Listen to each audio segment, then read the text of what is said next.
A breakdown around the bigs on this Wednesday, live right here on the early line on SportsGrid. A ton of day baseball that starts a little bit after noon Eastern time.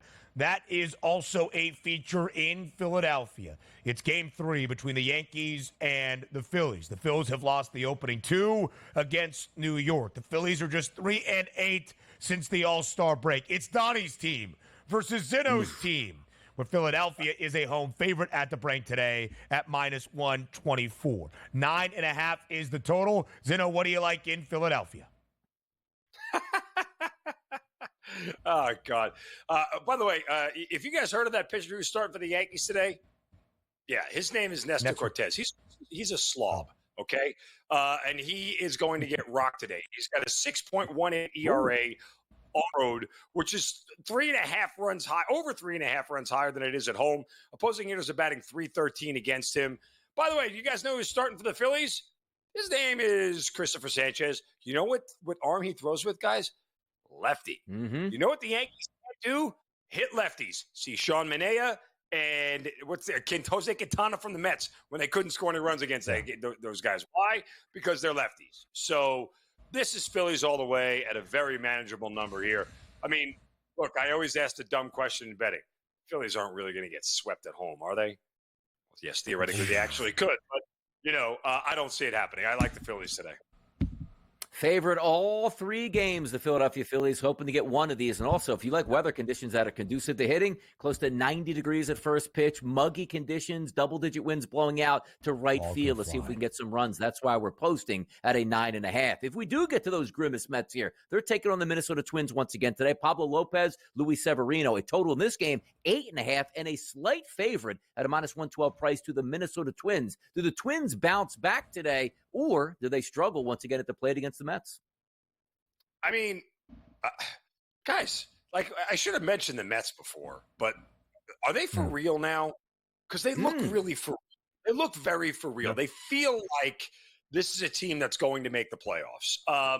That said, Luis Severino against Pablo Lopez feels like one of the more lopsided pitching matchups I've seen in the last year or two. Despite Severino's decent numbers this year, seems to have gotten him back on track. He's not a guy that I put a whole lot of faith in. Granted, he's been a lot better at home this year, 4-1 with a 2.8 ERA. He's keeping opposing hitters in the ballpark for the most part. So this is a spot here for Severino at home where it feels like he may have an ability to excel. I would look to a first 5 under. I don't expect a lot of runs to be scored here. Much like we saw last night in that 2-0 game, I think both of these lineups are not, we know the Mets don't hit as well at home as they do on the road, and the Twins don't really hit that well ever anywhere, but particularly on the road. I look at this as a lower scoring game. But again, with the Mets, they're winning high scoring games, they're winning low scoring games. It's pretty legit, guys. Yeah. The New York Mets 15-2 over Minnesota on Monday. 2-0 yesterday. Looking for the sweep. The Mets have won 7 of their last 9. New York is 17-9 in July. And Zeno, their World Series price in the last 48 hours has gotten longer by $15.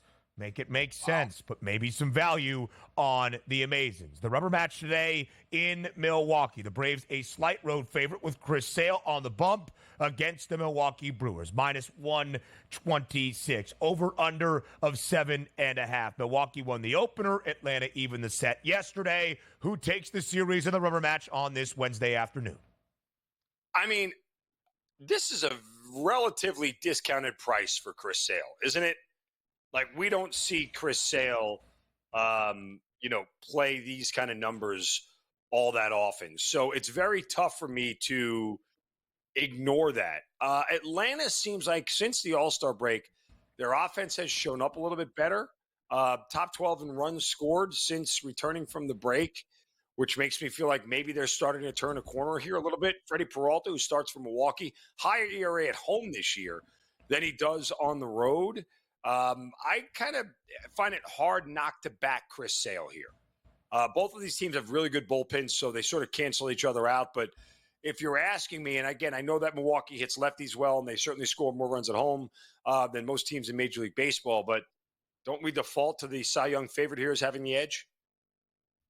I would probably think so. Third highest over percentage in MLB. That's the Brew Crew, 57% of their games. Still the highest under percentage in MLB. That's the Braves, 61.4% of their games. Mark Zino, as always, thank you for being here on this Wednesday. Hour 3 is up next on Sports. Anyway, let's go to Major League Baseball now for some baseball breakdowns. Will it be a sweep in Philly, or will the Phils, as Donnie said, get off the mat finally here in this midweek set against the Yankees? 9.5 the total. The line working against Philadelphia. Those are the overnight and early morning numbers. Minus 136. Now just minus 122. Donnie, will Philly avoid the sweep, or will the Yankees take all 3 against the Phils in the city of brotherly love this week? Yeah, we had Mark on earlier, and really the key to this game is the Yankees really do not hit left-handed pitching all that well. First 3 guys in the lineup anticipated today, they hit well. The rest of the guys, they are terrible against left-handed pitching, which Christopher Sanchez is a very good left-handed pitcher. Conversely, on the opposite side, Nestor Cortez is going to take the mound here. He struggled. Look at it. Last 71 batters, which are right-handers, which he's going to get primarily in this lineup, obviously. A 403 ISO, a weighted on-base percentage of 483 through those 71 batters. Like, the right-handed batters should have a great advantage. But let's just take a look at lefty and righty batters, how they're handling from the Phillies' perspective up against left-handed pitching over the past 30 days. 610 weighted on-base percentage for Schwarber. Hayes, 342. Harper, 372. Bohm, 450. Castellanos, 474. Weston Wilson, 508. Garrett Stubbs, 377. The Phillies should win this game. But then again, the Phillies should have won the first 2 games. They've had the advantage. Sometimes you just have to ride the momentum. I do think the Phillies win, but I thought they would win the past 2 games. Who knows at this point? The Yanks just are playing good baseball in Philadelphia in hitting weather. We'll see. We'll find out soon. They've been able to rally. We have seen 2 very high-scoring games between the Yankees and the Phils, total of 9.5. Donnie mentioned it. It's hot. It's humid here in the Northeast. The wind is blowing out at the bank. Ball should be flying. The Phils lost their final set before the All-Star break against the A's. They have lost their last 3 sets now following the break. Now make it 4. They're hoping to not be swept here by the Yankees. That's 5 losing series in a row for Philadelphia. They're just 3-8 since the All-Star break. Now we go to Milwaukee. Rubber match today between the Brewers and the Braves. A ton of day baseball, by the way. Full 15-game slate around the bigs, 9 in afternoon hours. It's Milwaukee and Atlanta. Freddie Peralta gets the start for the Brewers. Chris Sale, the National League Cy Young favorite now on the other side for Atlanta. Minus 118. Total up by a hook, Donnie, but still a low number of 7.5. Yeah, it does look like a cheap line here from a Chris Sale perspective, because if we just take a look at the batters here on Atlanta, typically we don't like them all that much on a day-to-day basis. But Freddie Peralta struggling over the past 93 batters he's faced, a 198 ISO, which is slightly elevated, and a weighted on-base percentage of 361, which is elevated. Take a look at some of these ISO power numbers now for the Atlanta Braves over the past month against right-handed pitching. Riley, 301. Ozuna, 321. Soler, 177. Darno, 184. Rosario, 182. Merrifield, who's going to line up at 284. We'll see if that plays out. And Arcia, not too bad at 164. I think the better lineup and the better pitcher, both coming from the Atlanta side today, even though they're a heavy public favorite with Sale on the mound, Sale in that Cy Young award-winning market needs a good effort today. I think Atlanta gets the job done again against the Milwaukee Brewers.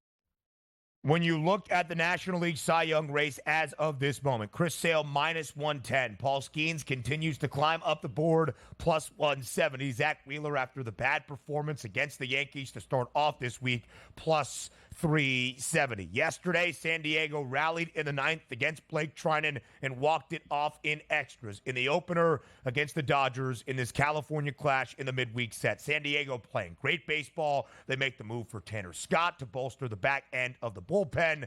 The Padres have won 8 of their last 9. The Dodgers still 7-4 since the All-Star break. A good matchup during prime time tonight in San Diego. DRS, you said earlier in the show you thought San Diego would take both of the first 2 games against the Dodgers. A home favorite today. Clayton Kershaw gets the start for L.A. Dylan Cease makes his first start since throwing a no-hitter last week. Slight favorite, and they deserve to be here, Ben. Clayton Kershaw on the mound, coming back, still trying to work his way into that rotation. Doesn't have great statistics yet, but again, still early technically in his season. If we're looking from a San Diego spot here, the first 4 batters in that lineup have actually done very well against left-handed pitching in limited at-bats over the past 30 days. Profar, Solano, Bogarts, and Machado would be keys to my victory here for the San Diego Padres. But if we flip it to the other side, Cease has been great here. Take a look at 518 batters on the season, a 150 ISO and a 264 weighted on base percentage. Until we get that full go lineup for the Los Angeles Dodgers, I'm going to take the Padres today. Let's stay hot, Padres. At cheap price at home, I think they can W. We'll talk underdog numbers and plus money on the money line up next. A couple of clubs that are underdogs today on this Wednesday in Major League Baseball that are rarely booked as an underdog. The Yankees in their series finale in Philadelphia looking to sweep the Phils. The Yanks have been an underdog in each of the first 2 games of this set. They've won outright. The Yankees by far, Donnie, the best underdog team straight up in Major League Baseball. 16-6, but only 22 times. The Dodgers have been booked as a dog the least amount of times around the major leagues this season, just 12. But the Dodgers bad, 4-8 when booked as an underdog. They're an underdog today in San Diego, as we shared against Dylan Cease and the Red Hot Padres. Elsewhere in some afternoon baseball in the bigs, we go to Citi Field, where maybe over the last 2 months, the hottest team has remained the New York Mets. They've won 7 of their last 9 games, 17-9 in this month of July on its final day. And a very slight, almost pick'em price, but an underdog for New York at home against Pablo Lopez and the Twins.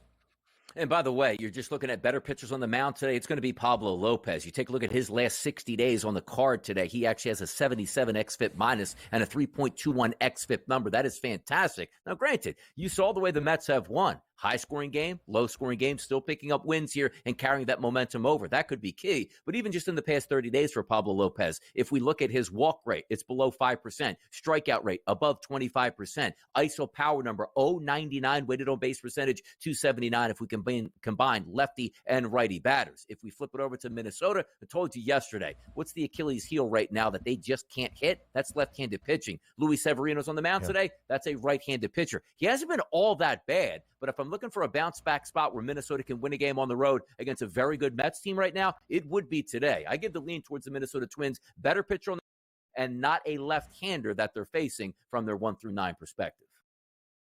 Yeah, I like that look today for the Twins to try to avoid the sweep against the New York Mets. Now we go to Houston, where the Astros are a minus 215 favorite against the Pirates. All right, that checks out. Framber Valdez gets the start for the Stros. But in fact, it's the Buccos looking for the sweep in H-Town. Will that greater than $2 money line price prove to be correct today in Houston? It will. Framber Valdez having a very good season. Obviously, the last 30 days, 98 batters he's faced, Ben. How about an 0.56 ISO and a weighted on base percentage of 283 and a K rate at about 30%? You take a look at the lineup today for the Pittsburgh Pirates, and we see this quite a bit. How does this lineup fare against left-handed pitching? Not all that well. You take a look at, newer guys in that lineup per se. Brian De La Cruz, Connor Joe, Cabrian Hayes, Joey Bart, Triolo. 0 ISO power numbers against. So if we're just looking from I have the better pitcher on the mound by a wide margin, Houston, and the better hitters at the dish today, the Houston Astros should win going away against the Pittsburgh Pirates today.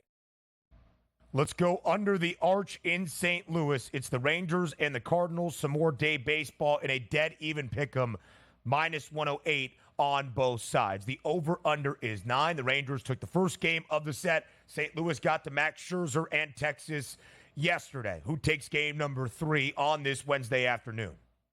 Yeah, it looks like we have the starter listed here for St. Louis. I believe it's McGreevy. Don't have much numbers on him that could be listed. So if we focus on the Texas Rangers side of it, Andrew Heaney will be out there. Here's the interesting part about Heaney. Struggles against left-handed batters. He's a lefty, but here's the issue that we're going to take place. How many right-handed batters are going to be in the lineup for the St. Louis Cardinals? Looks like Wynn, Contreras, Pham, Arenado, Goldschmidt, the first 5 batters all righties. But then you actually have 3 of the final 4 batters in that lineup lefties, which typically you'd want as many right-handed batters as you can, but not necessarily against Andrew Heaney. So Donovan, Nootbaar, and Siani will be in that lineup, but they haven't had a lot of success against left-handed pitching. It's a tough one to give my opinion on. Also, I think the odds makers, Ben, based on some of these numbers, they're having a tough time. This is a true coin flip at this point between Texas and St. Louis.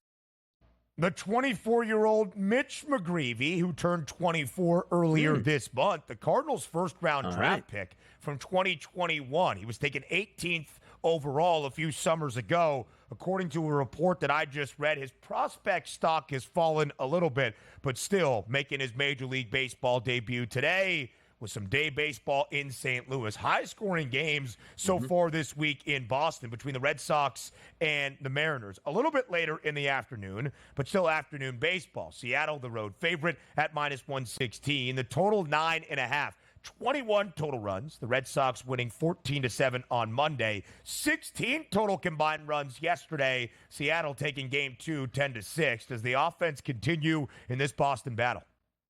I mean, George Kirby, 1.88 ERA over the past 60 days. That should tell you the tale here. His analytical numbers fantastic as well. Take a look at some of these others. 123 batters he's faced over the past month. ISO power number 043. Weighted on base percentage 245. Now, something has to give here. I just told you how good Kirby's been against anybody he's facing. But the one thing that we do know that the Boston Red Sox love to hit, that's right-handed pitching. Duran, Abreu, Yoshida, Devers, O'Neill, Smith, all sky-high ISO power numbers and weighted on base percentages here. But here now we're taking a look at Seattle. So many times we line up that roster 1 through 9 in the past couple weeks. Like, you know what? I don't care who the pitcher is. They can't hit. The better pitcher by far on the mound today is with the Mariners. Bello is going to be on the mound for the Red Sox, a right-handed pitcher. Average stats over the past 30 days. But take a look at this now. Randy Rosarena, 182 ISO power number. Cal Raleigh, 210. Polanco, 216. Moore, 176. Vossler, 176. Haniger, 292. You're actually getting decent lineups now with the addition of some more power bats in that lineup. I'm going to go ahead and take the Mariners again, day number 2 against the Boston Red Sox.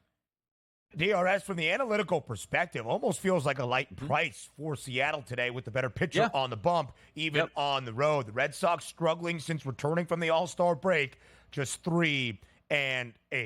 But the word struggle has a different definition for the White Sox. They have lost 16 consecutive games, trying to avoid a sweep at home today against the Royals. Doesn't seem as though the odds makers expect that to be the case. KC a -196 favorite with Brady Singer on the bump. Will it be 17 L's in a row for the White Sox today?